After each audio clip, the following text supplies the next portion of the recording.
Croup is caused by, is usually caused by a virus, and it affects the larynx, and it's usually in small children. It can affect adults and older children, but more often than not, it's a childhood condition. And it's a scary condition because parents who don't know how to treat it using homeopathy um, um, become frightened by the sound, and it frightens the child sometimes too. So it's a parainfluenza virus or an RSV virus. It could be, there are a couple of other viruses that it could be related to it or could cause it. But I want to point out that we don't care. Why don't we care? We don't care what exactly the microorganism or the cause or the etiology. Sometimes it's valuable. For example, if someone has mental confusion and they have head pain, we might say, gee, what happened?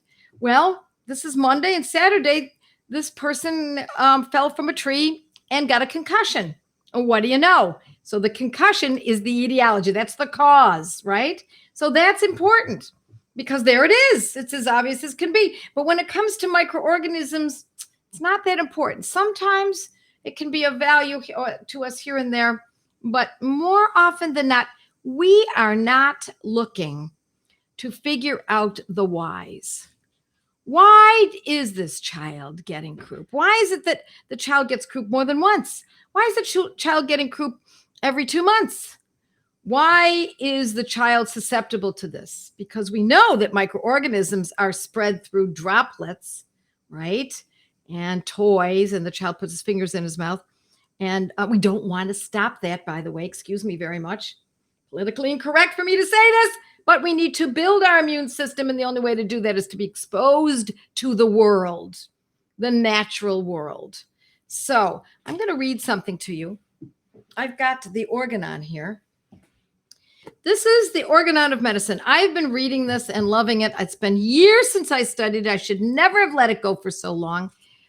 This is the Organon of medicine by Dr. Samuel Hahnemann, the father of homeopathy, and it is a masterpiece, an absolute masterpiece. Of course it is, because it was written by the man, the genius, who discovered and organized homeopathy to its fullest. And it's broken down into, instead of chapters, he breaks it down into what he calls aphorisms. So here's number 1, 4, 5, 6. You can see them here. But the first one, I want to read this to you because I think this is so fascinating. Some of you already know this.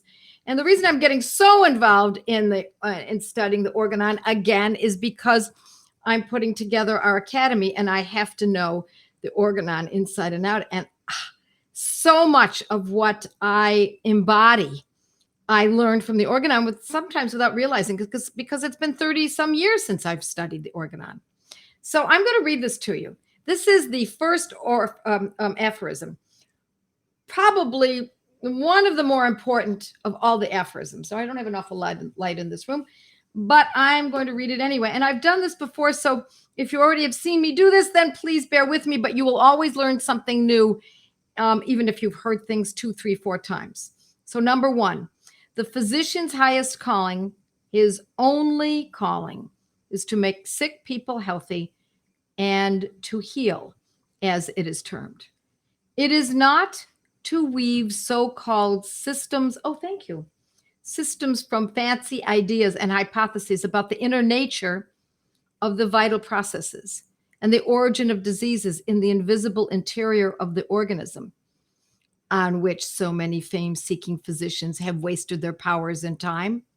Nor does it consist of trying endlessly to explain disease phenomena and their proximate cause, which will always elude him. I'm going to read that sentence again. Nor does it consist of trying endlessly to explain disease phenomena and their proximate cause, which will always elude him. Nor does it consist of holding forth in unintelligible words or abstract and pompous expressions in an effort to appear learned, so as to astonish the ignorant, while the world in sickness cries in vain for help. Surely by now, We have had enough of these pretentious fantasies called theoretical medicine, for which university chairs have been established, and it is time for those calling themselves physicians to stop deceiving poor human beings by their talk and to start acting instead. That is really helping and healing. And of course, what he means is with homeopathy. This was written in the 1700s, 1790s. What has changed? Nada, nilch, nothing has changed, folks. Is that not amazing? Nothing has changed. It's the same stuff, only it's bigger and more profitable and more universal and more convincing. And now they got the media and the government, and we could keep going with this. Gorgeous, gorgeous, gorgeous, gorgeous, folks. Beautiful. The Organon of Medicine by Dr. Samuel Hahnemann. It's actually going to be required in my academy. We're going to study every single one of those aphorisms. And so the reason I'm saying all of this, the reason I bring this up, that I read this to you, is because if the doctor says, oh, this is croup, it's RSV. This is RSV. No matter. Is it croup or isn't it croup? And how do we know? By the sound of the cough. The cough sounds like a seal often. Har, har, that kind of a sound. Or it can sound, and I know this sounds strange, but if you've ever heard it, you'll never forget it. Like a saw grinding through wood. That's what the cough sounds like. You can't imagine it unless you've heard it. Once you hear it, you will never forget that sound. So when my first son used to get sick, he often got croup. And I started with essential oils. At the time, I'd learned about homeopathy, but not enough. I didn't have the confidence. I kept thinking, wait, constitutional. I don't know, I can't do it. And I did not know where to go with this. I did not have enough training. I did not have enough experience. So I would put the lavender oil, and I'm trying to remember some of the others of the essential oils in his room, and put a tent over him with the vaporizer. I actually had an old time vaporizer, those green glass ones that you plug in, that were so dangerous because if they didn't even have they only had two prongs, and they didn't even have a grounding prong because mine was an old vaporizer because I wanted glass and not plastic. So that's what I would do. And I would try everything. And I used essential oils, and I used garlic, and I used vitamin C, and it might help him here and there, but then he would get it again. So my question always was, so why? Why is he getting this? Where is he getting? What kind of microorganism? Stop. I had to tell myself. Until one day I opened up a homeopathy book, and I found that there are three main medicines for croup. The first one that we usually think of for most times is aconitum. Now, we're not going to be talking about aconitum tonight, but I want you to have the whole picture, okay? And aconitum is a great medicine for a cough, any kind of cough for that matter. It's one of the protocols that I teach from the Banerjees that's on my blog. It's aconitum 200 with Bryonia 30. It's a beautiful medicine for a cough. What kind of cough? A cough. Just a cough that comes out, a cold or cough. Does it matter which microorganism it is? Does it have to begin with the letter C? Does it have to begin with the letter R, like RSV? Does it have to begin with the letter P, such as parainfluenza? Does it matter? No, we're going by symptoms. That's what we're using. Symptoms. Symptoms are gifts. They never lie. Symptoms never lie. They don't pretend. People don't lie when they say they're sick. It is that what they say is real, or what you observe is real. We always use symptoms because they're much more intelligent, because they're a perfect representation of what the disease, what's going on a deeper level that we don't need to figure out. We don't have to know what's going on. It sounds like croup. It's acting like croup. The sound is like this. This is what we use. So we start with aconitum. And aconitum 30, I've used it in a 200 as well, but 30 was what I used that 30 some years ago. I guess it was about 30 years ago, when my son was getting croup every month or every 2 or 3 months. And I used aconitum 200C at the time. 1 dose. And he fell asleep. Now, croup usually presents at night. It's very rare that you see a child or anyone with croup during the day. You might hear a little cough here or there, but no, you hear the real barking or that kind of a sound at night. And so it was aconitum is the remedy that we choose when croup comes on after midnight or around midnight. I don't care where you live. Midnight is where you are, not midnight in Chicago versus midnight in Paris. It is midnight where you are. That's the midnight. That's the time. Now, let's say instead the croup comes on not at midnight, but around 2 in the morning. Not midnight, 2 in the morning. Now, we are looking at the possibility of the medicine we're learning tonight, which is Spongia tosta. And Spongia tosta is a great medicine for coughs in general, but particularly a croup cough, and especially a croup cough in which the sound is like a saw grinding through wood. Now, what if at 2 in the morning the child wakes up with a cough? It's pretty clearly croup, but it doesn't sound like a saw grinding through wood, but it's 2 in the morning. Would you still use it? Let me see what folks say. I'd love to hear your answer on that. Now, let's say the child's neither one of these are happening. It's not around midnight. It's not at 2 in the morning. Instead, the child wakes up with croup at 3 or after 3 in the morning. Then we're going to consider a different medicine instead, and that is Hepar sulf. Hepar sulf. Hepar sulfuricum calcarea is the full word, but we just call it Hepar sulf for short. Hepar sulf. Now, should you be interested, I've written a blog on this. Just say Joette Calabrese-实croup. And now you've got all the information you could ever need on croup besides this. So now you're getting this lesson so that you can watch me and listen to me and hear the emphasis in my voice. And you can also then go to Joette Calabrese-实croup and read about it and then download it. But you don't have to download it if you can do you can use the recipe cards or remedy cards. All right, let's just see what folks are saying. There are many different books called Organon of Medicine. Any suggestions? Yes, this one. This is the one. This is the one. This is the one that I like. I like this best. I have many of them. This one was printed in, it's called Cooper Publishing. Cooper Publishing in Blaine, Washington. So I like that one best. All righty. And let's see. My mom also used to use the old vaporizer and rubbed on Vicks. Yes, that's what my mother did too. Can still smell that stuff. All right. And lots of places sell kits. All right. Hi, everyone from Chico. There's a wonderful place that I used to buy from for years, the minimum price homeopathic books. They have a lot of these books. I think they may have this one. Okay. No. Am I using all these remedies in a 200C? I've used both 200 and 30. I actually recommend if you're new to this, use it in the 30. Why not? Use it in a 30. All right. 30th potency. And what's the name of the remedy? I'm sure someone is going to come in and give you the names of the medicines again, but just for a quick edification again, we're talking about Spongia tosta. Is the second choice. That's the one that comes in at 2 in the morning. The first one is aconitum, aconitum, and the third one is Hepar sulf.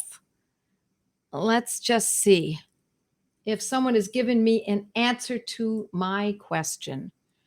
My question is, what if there is no sound of the cough like saw grinding through wood, yet the time of the cough is at 2 in the morning or around 2-ish. All righty. Let's just see what folks are saying here. Yep. See, everybody's writing down the names of the remedies. Good job, folks.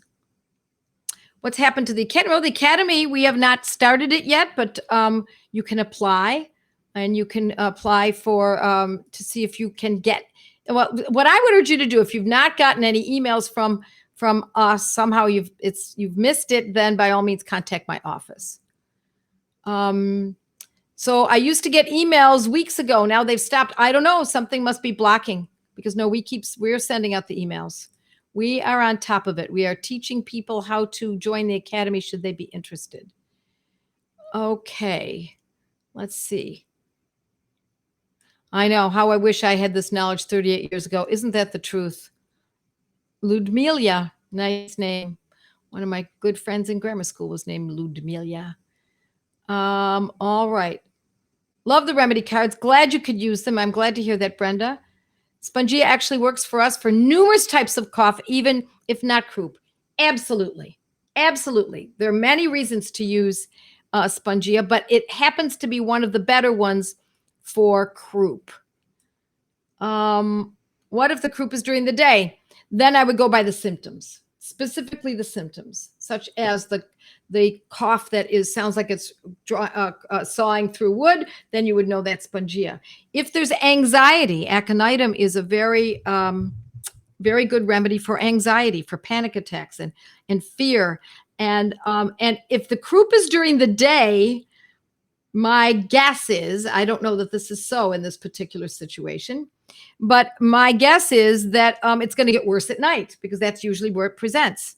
So I would wait till night and see how it's going, and then choose a remedy based on what time it presents and some of the symptoms. But the best way to know, crack open your Materia Medica and read aconitum, read Spongia, read Heap Ourself, and you will learn the differentials, and then you'll know which one is going to be the one that's going to be the most valuable to you.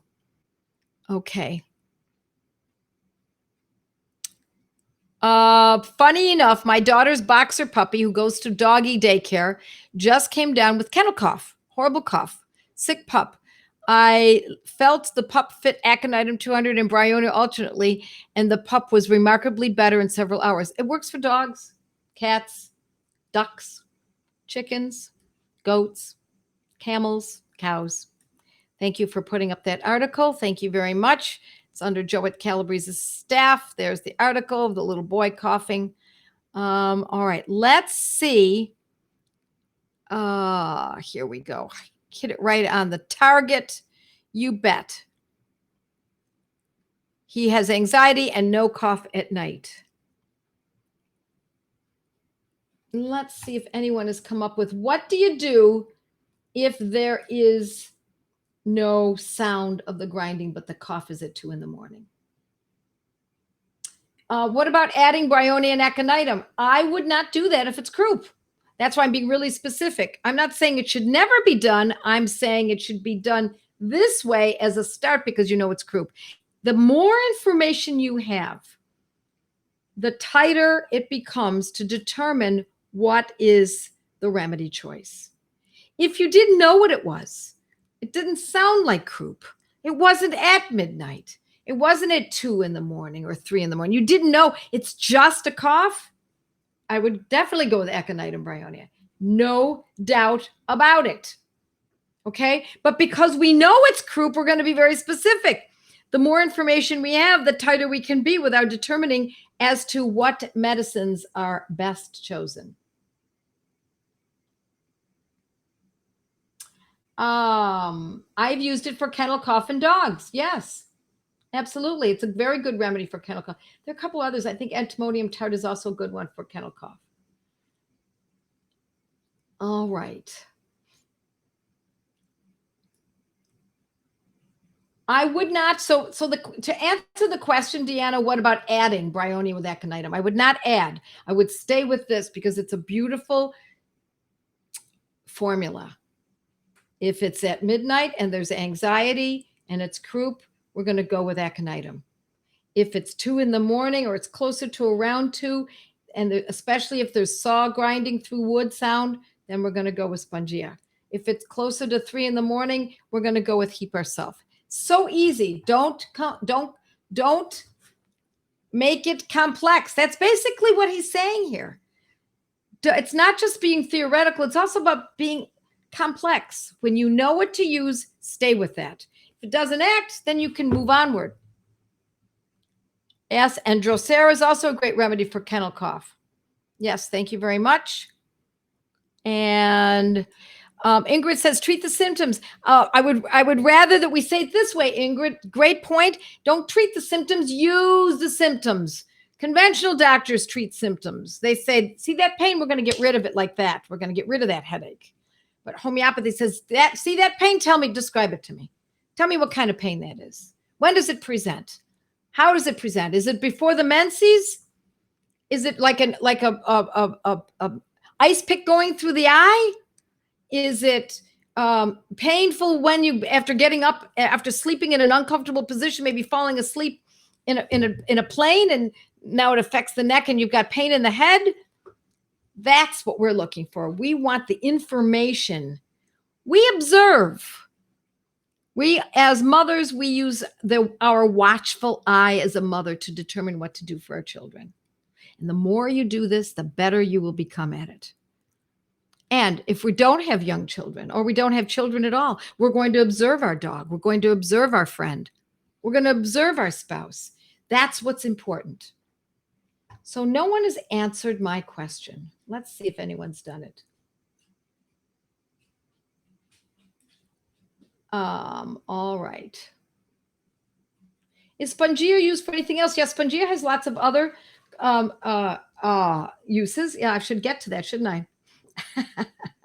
There's an overall sensation of dryness in the remedy, and especially in the tongue. There can be a dry nose, dry larynx, dry trachea.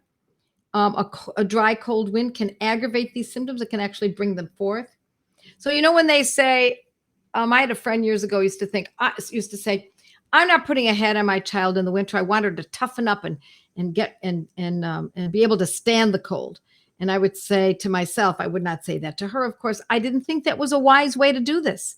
We do need to cover up, because when they say put your coat on or you'll catch your death of cold, yes, they're right. That's called pneumonia. So you want to make sure that you're covered up, that the most important parts of the body, the organs, specific organs, are covered up. The ears should be covered in the cold weather. Can't believe I'm talking about this in August. The ears should be covered up. The lungs, the throat. That's why we wear a scarf around the neck. That's why we wear something warm around the chest. The feet should stay warm. These are very important. The kidneys should be, organs especially, need to be kept warm. So people get pneumonia from catching a cold. There's no doubt. The cough is worse in warm, stuffy rooms, and talking can aggravate. So if you notice that the child or whoever it is that's got this cough starts to talk and they cough more and more, then you know that's also a good big part of this. Eating and drinking, especially warm things, helps improve the symptoms. No cold wind in my ears. You got that right, Leanne. Especially for those of us who had ear infections when we were children. I used to get them. And I have noted that those who have had ear infections as children suffer from pain in their ears when the wind blows cold on them. So it doesn't take much for the cold wind to cause pain in my ears. And that doesn't happen to my brother. He didn't get ear infections. It doesn't happen to other people. And the more people you talk to about this, the more commonly this becomes, noteworthy, I should say. Okay. Yes, thank you, Rachna, my ACE student. Yes, you would still use Spongia at 2 a.m. even without a barky cough. Yes, I would do that. I would stay with the formula. I would stay with the recipe. Stay with it. If you're wrong, no problem. Listen, if you use the wrong medicine, so what? It's not going to have a side effect. These are not drugs. These are not patented synthetic medicaments that have side effects that sometimes can last for weeks, months, even years. You know what I'm talking about. You know that antibiotic that was used for the croup last time has now made that child incapable of eating bread. Now the child can't eat bread anymore. Now the child can't have dairy. Dairy is important. I'm sorry, dairy is an important food, especially if it's high quality and especially raw, fermented. Kefir, yogurt, very important food. And a child can't have it anymore because of the drug from treating the short-term condition. So what we're doing is we're stepping right over, a big fat step over conventional thinking. We want to stop this thinking that has gone haywire in the world today.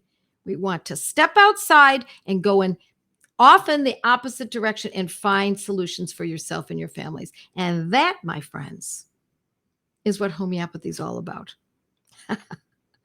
And so it's wonderful seeing you all. It's great. I'll see you next week. God love you. Mwah. Hang out on the blog, learn as much as you can, and send your friends so that they can learn too. We got to get this movement even faster. I will tell you, it's fast. It is amazing the number of people that are following this. It's not just this, but also the podcast. Listen to the podcasts, my friends, but also those people who have been submitting applications for my academy. It's astounding.